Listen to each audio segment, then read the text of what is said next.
नमस्कार, मी doctor Vineet Wankhede.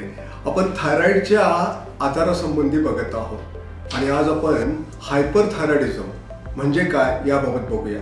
Hyperthyroidism म्हणजे thyroid हार्मोनची रक्तातील वाढलेली पातळी कुणाकुणाला होऊ शकतो। ज्याच्या घरामध्ये थायरॉइडचा आजार आहे अशा लोकांना होऊ शकतो। नंतर महिलांमध्ये हे प्रमाण जास्त आहे आणि इतर ग्रंथींचे आजार असतील, समजा डायबिटीज आहे, टाइप 1 स्पेसिफिकली, तर ऑटोइम्यून काही आजार आहे, तर त्यामध्ये हायपरथायरॉइडिझम होऊ शकतो। जनसामान्यामध्ये हे प्रमाण तसं पाहिलं तर 1% 1 ते 2% लोकांमध्ये असतं। जसं मी म्हटलं की महिलांमध्ये जास्त असतं। ग्रेव्स डिसीज नावाचा एक आजार आहे, त्याला आपण हायपर ॲक्टिव्ह थायरॉइड ग्लँड म्हणू शकतो। त्याच्यामध्ये पूर्ण ग्रंथीची साईज वाढल्या जाते आणि हा बऱ्यापैकी ऑटोइम्यून आजार आहे आणि यामध्ये ग्रंथीची साईज वाढल्यामुळे पेशींची साईज वाढते आणि त्यातून जास्त हार्मोन तयार होतं आणि त्याची लक्षणं नंतर दिसायला लागतात। मल्टिपल नोड्युलर गॉयटर MNG म्हणजे काय, तर ह्या थायरॉइड ग्रंथीमध्ये विविध साइजेस म्हणजे विविध आकाराच्या मोठमोठ्या गाठी तयार होतात आणि त्यातनं थायरॉइड हार्मोन जास्त तयार व्हायला लागतं। नंतर सॉलिटरी नोड्यूल म्हणजे एखादीच गाठ असते आणि त्यातनं थायरॉइड हार्मोन जास्त तयार व्हायला लागतं। थायरॉइडायटिस नावाचा एक आजार आहे आणि कधी कधी ह्याच्यामध्ये हायपरथायरॉइडिझम पण होतं। आयोडीनची मात्रा वाढली, काही औषधी आहेत अमॅडोरन नावाची, त्याच्यामध्ये होऊ शकतं। लक्षणं काय आहे? हायपोच्या उलटी, वजन ह्याच्यामध्ये खूप कमी होतं, चिडचिड होते, सारखंच धडधडायला लागतं, काहीतरी होईल असं वाटतं, झोप येत नाही, खूप घाम येतो, इथलं ग्रंथी थायरॉइडची जी आहे ती वाढलेली असते, थरथरी होते, डोळे मोठे व्हायला लागतात। अशी अनेक लक्षणं हायपरथायरॉइडची आहेत। थायरॉइड वाढलं तर त्याच्यावर दुष्परिणाम सगळ्या शरीरावर दुष्परिणाम होतो आणि महत्त्वाचं म्हणजे हृदयावर होतो।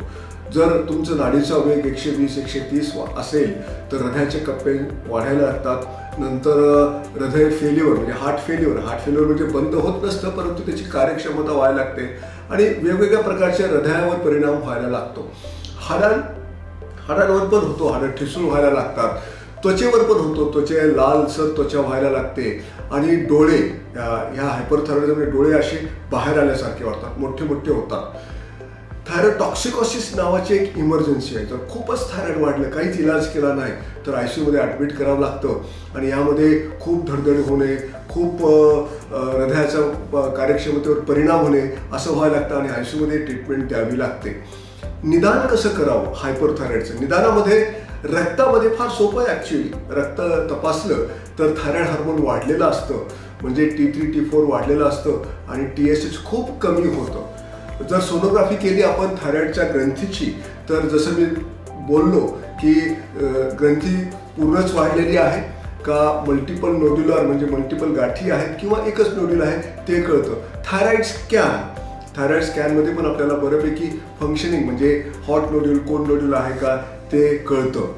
उपचार जर बघितले तर 3 प्रकारचे उपचार हायपरथायरॉइडचे आहेत। पहिला म्हणजे काही औषधी देणे आणि हे जे वाढलेलं थायरॉइड आहे त्याची मात्रा कमी करणे, त्याला अँटी थायरॉइड ड्रग्स म्हणूया, अँटी थायरॉइड मेडिकेशन्स म्हणूया। न्यूमर्केझॉल नावाचं एक औषध आहे, ते एका विशिष्ट मात्रेमध्ये दिलं जातं आणि बऱ्याच लोकांना 1.5 ते 2 वर्षांमध्ये रिमिशन म्हणजे थायरॉइड हार्मोन कमी होऊन पुन्हा न येण्याची स्थिती होते आणि आम्ही औषधं कमी करतो। परंतु काही लोकांमध्ये औषधं देऊन सुद्धा काही उपयोग होत नाही, वर्षानुवर्षे औषधं घेतली तर त्याचा परिणाम पण होऊ शकतो। त्या लोकांमध्ये शस्त्रक्रियेचा एक पर्याय आहे। थायरॉइड ग्रंथी काढून टाकल्या जाते पूर्णपणे तर थायरॉइड हार्मोन नक्कीच कमी होतं, परंतु उलटं होऊ शकतं, हायपोथायरॉइडिझम होतो, थायरॉइड हार्मोन कमी होतं नंतर आणि त्यांना ती गोळी लागू शकते हायपोथायरॉइडिझमची।